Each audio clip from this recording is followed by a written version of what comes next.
लेकिन जब अपना दायरा नहीं बढ़ा तो नेहा बोरा ने वहां से भाग लेने की सोची। इसके बारे में क्या खबर है, क्या अपडेट है सागर?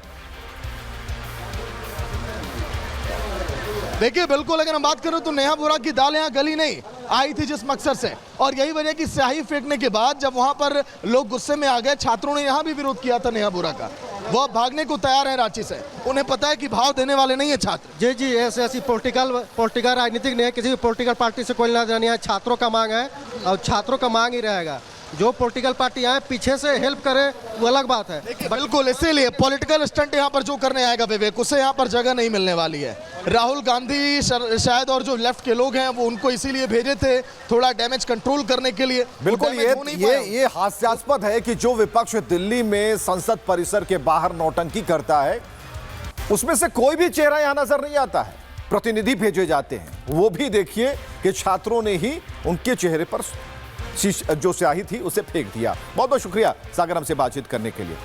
चलिए, खबर तो यह भी है कि इस विरोध के बाद नेहा बोरा रांची से भागने की तैयारी में। सागर भी बता रहे थे कि कहीं ना कहीं प्रोग्राम बन गया है कि नेहा बोरा को यहां पर माइलेज नहीं मिल पाया और यहां पर एक विरोध का सामना उन्हें करना पड़ा। खैर, यह तो थी दीपके की एजेंट नंबर 1, लेकिन दीपके ने अपने जिगर के टुकड़े और जंतर मंतर में उपद्रवियों के अन्नदाता जुनैद भाईजान को भी रांची भेजा। जंतर मंतर पर ब्रेन वॉश वाली बिरयानी हम कह रहे हैं, उसे खिला खिलाकर मोहम्मद जुनैद भाईजान उसी एजेंडे के तहत रांची पहुंचे, लेकिन छात्रों ने भाईजान को बिरयानी का मजा चखा दिया। जो यहाँ के जो स्टूडेंट है वो ये कह रहे हैं कि सावन का पावन महीना चल रहा है, हमें बिरयानी नहीं खानी है, वो आपका विरोध कर रहे हैं। सुनो, हमने जंतर मंतर बिरयानी को इस तरीके से, मैं यही कह रहा हूँ, बिरयानी को इस तरीके से फैलाया जा रहा है कि कोई विशेष चीज़ है। हम बिरयानी जब आप बोलते हैं तो वेज बिरयानी बोलिए। जब हम जंतर मंतर पर भी पूरे वेज बिरयानी, पूरा वेज ही बांटे हैं, कोई हमने इस प्रकार की चीज़ें नहीं की। हमें नहीं चाहिए बिरयानी, आपकी चाहिए। हम सभी की धार्मिक मान्यताओं का जो है स्वागत करते हैं, मतलब उनकी धार्मिक मान्यताओं का और उनके जो वे हैं धार्मिक पद चिन्ह हैं, हम उनका जो है उसमें उनका समर्थन करते हैं। और इसीलिए हम ये कह रहे हैं कि बिरयानी मत बोलिए। कई वीडियो में पहले भी बोल चुका हूँ, अब फिर से बोल रहा हूँ कि बिरयानी जब आप बोलते हैं तो प्लीज वेज बिरयानी बोलिएगा। वेज बिरयानी का ही विरोध कर रहे हैं। देखिए, कल जब हमने स्टूडेंट से बात की है, मैं आपको स्टूडेंट जो कह रहे हैं मैं वो आपसे सवाल कर रही हूँ। जो स्टूडेंट ने से जब आपने बस मैडम, जो आप बिल्कुल बदतमीजी मत कीजिएगा। आपको कुछ काम से जा रहे हैं। जो स्टूडेंट है वो आपका विरोध कर रहे हैं। आप जब जंतर मंतर में प्रोटेस्ट हुआ तो आप कह रहे थे हमारे साथ छल हुआ, जो नैरेटिव झूठा कर रहे हैं। फंडिंग को लेकर बात हो रही है, आप कह रहे थे कि आपके साथ छल हुआ है, आपको सीजेपी वाले ने धोखा दिया है। बताइए, हम किसी काम से जा रहे हैं, किसी काम से जा रहे हैं। अच्छा, कहाँ से फंडिंग वगैरह को लेके आपने यही कहा था कि आपके साथ जो है छल हुआ, सीजेपी वाले नहीं, सब साथ दे रहे हैं। तो ये जुनैद थे। एक तरफ जुनैद जो है जब सीजेपी का प्रदर्शन होता है उसके बाद रोते हुए नजर आते हैं, बिलखते हुए भी नजर आते हैं। जुनैद कहते हैं मेरे साथ धोखा हुआ है, लेकिन फिर वो रांची में पहुंच जाते हैं। जब हमने उनसे सवाल किया कि स्टूडेंट आपकी बिरयानी नहीं चाह रहे, वो आपका विरोध कर रहे हैं, तो किस तरह से जुनैद और उनके साथी यहाँ पे रवैया अपना रहे हैं, बदतमीजी कर रहे हैं, वो आप साफ तौर पर हमारे कैमरे पर देख सकते हैं। तो आपने देखा कि किस तरीके से कोमल के कठोर सवालों का जवाब नहीं दे पाए भाईजान, जुनैद भाईजान, जो कि बिरयानी बांटते चलते हैं। तो जंतर मंतर के बाद ये रांची पहुंच गए और इनसे सवाल पूछ रहा है रिपब्लिक भारत। पूरी दुनिया जानना चाहती है कि जो 1000 पर जिंदगी जीते हैं वो लाख और करोड़ कहां से ला रहे हैं, इतनी बिरयानी कैसे बांट रहे हैं। जुनैद की जेब इतने, उसके अंदर इतने नोट हैं क्या?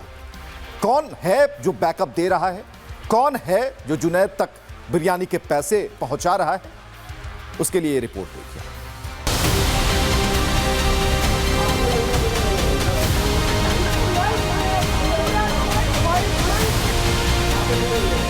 किसी काम से जा रहे हैं। अच्छा, कहाँ से फंडिंग वगैरह को लेके आपने यही कहा था कि आप रांची में चल रहे छात्र आंदोलन को डिरेल करने के लिए टुकड़े टुकड़े गेंद के साथ ही तिलचट्टों की पार्टी सीजेपी एक्टिव हो गई। एक दिन पहले सीजेपी ने मीटिंग की। कहने को तो उस मीटिंग में पार्टी से जुड़े पदों का बंटवारा हुआ, लेकिन सच्चाई यह है कि उस मीटिंग में रांची के आंदोलन में कॉकरोच वायरस की एंट्री का प्लान डिस्कस हुआ और उस वायरस को छात्रों के बीच पहुंचाने रांची पहुंच गए जुनैद भाईजान। बिरयानी वाले जुनैद भाईजान जो जंतर मंतर पर क्विंटल के भाव से बिरयानी खिला रहे थे। दीपके के करीबी और बिरयानी की आड़ में थाली में देश विरोधी एजेंडा परोसने वाले जुनैद भाईजान का सामना जब रिपब्लिक भारत से हुआ तो उनकी जुबान सिल गई। सवाल बिरयानी पर हुआ तो वो भड़क गए। हम किसी काम से जा रहे हैं। अच्छा, कहाँ से फंडिंग वगैरह को लेके आपने यही कहा था कि आपके साथ जो है छल। और जब उनसे ये पूछा गया कि ये जो बिरयानी आप बांट रहे हैं इसका फंड कहां से मिला तो उनकी जुबान सिल गई। समझ ही नहीं आया कहां भागे, कौन बचाएगा, किसके पीछे मुंह छिपाए। अब बिरयानी वाले जुनैद चाहे दीपके के पीछे छिपे या फिर अंडरग्राउंड हो जाए, सवाल तो पूछे जाएंगे क्योंकि मोहम्मद जुनैद कागजों पर प्रैक्टिसिंग वकील हैं और एक दुकान चलाता है। आसपास के लोगों के मुताबिक वो करीब 20 से 25 हजार रुपए महीना कमाता है। तो सवाल है क्विंटल के भाव से बिरयानी बांटवाने का पैसा कहां से आया। पुलिस को बैंक अकाउंट और लेन देन से जुड़े कोई ट्रेस भी नहीं मिले। मतलब साफ है बिरयानी जुनैद के नाम पर बट रही है लेकिन बंटवाने वाला कोई और है। हालांकि जुनैद का परिवार का कहना था कि लोग मदद करते हैं और जुनैद उसे छात्रों तक पहुंचाता है। तो फिर वो लोग कौन हैं जो सामने आने से डर रहे हैं।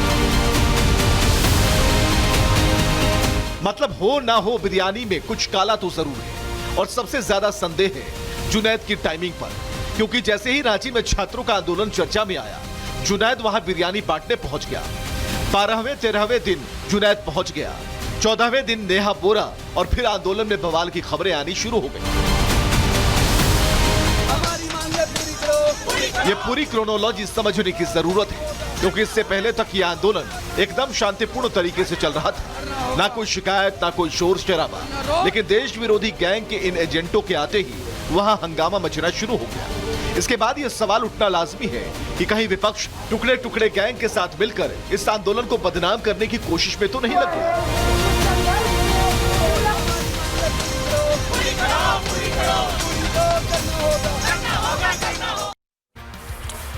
तो उधर एजेंट घिर रहे हैं, इधर खुद तिलचट्टों के सरदार पर भी गाज गिरनी शुरू हो गई है। संभाजी नगर के बाद मुंबई में भी सीजेपी संस्थापक अभिजीत दीपके के खिलाफ बगावती सुर तेज हो गए। जो कार्यकर्ता कभी दीपके के साथ जंतर मंतर पर अनशन पर बैठे थे वो आज खुद को ठगा महसूस कर रहे हैं।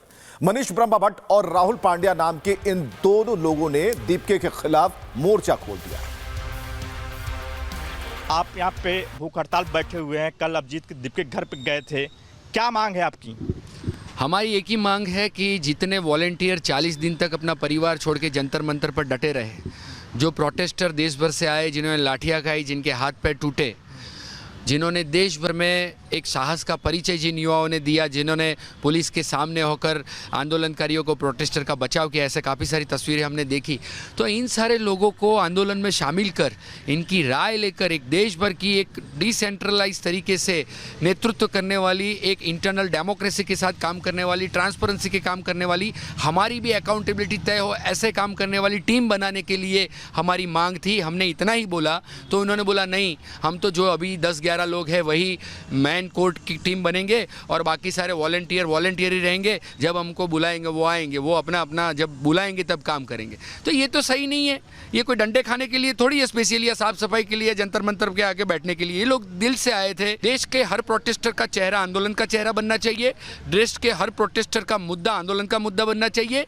कोई फेस का आंदोलन नहीं है ये देश का आंदोलन। आपने अपने 2 कजिन संदीप और विवेक को हर जगह पे लाया। ये मीटिंग थी, उसमें भी वो लोग बैठे। परिवारवाद का आरोप लगा। परिवारवाद, मित्रवाद, ये सब आरोप नहीं है, हकीकत है, ये सच है। केजरीवाल बनने की कोशिश कर रहे हैं, ये लग रहा है, क्योंकि रवैया तो ऐसा ही लग रहा है। हमने तय किया था शुरुआत में कि यहाँ पे कोई धार्मिक नारा नहीं लगाएंगे। उन्होंने बोला जय श्री राम भी कोई लगाने आए तो नहीं लगाना है, तो ठीक है, हमें इसको धार्मिक रूप नहीं देना था, हम सम्मत थे सब। पर कोई आ जाके वहाँ पे अल्लाह तेरा नाम रहेगा ये वो, तो फिर क्या श्री राम बोलने वालों को हाथ नहीं हो गया? हम खुद सोच रहे थे क्यों ऐसा हो रहा है, पर स्टेज पे तो हम सबको आने ही नहीं देते थे। स्टेज पे भी वो नेताओं को और सिलेक्टेड लोगों को, अरे मीडिया तक को भी इनके यूट्यूबर्स जो थे उनके कितने फॉलोअर ये पूछ के आने देते थे। इनकी आवाज़ हम उठाएंगे, उनके जस्टिस के लिए हम आज अन्न जल छोड़ के बैठे हैं।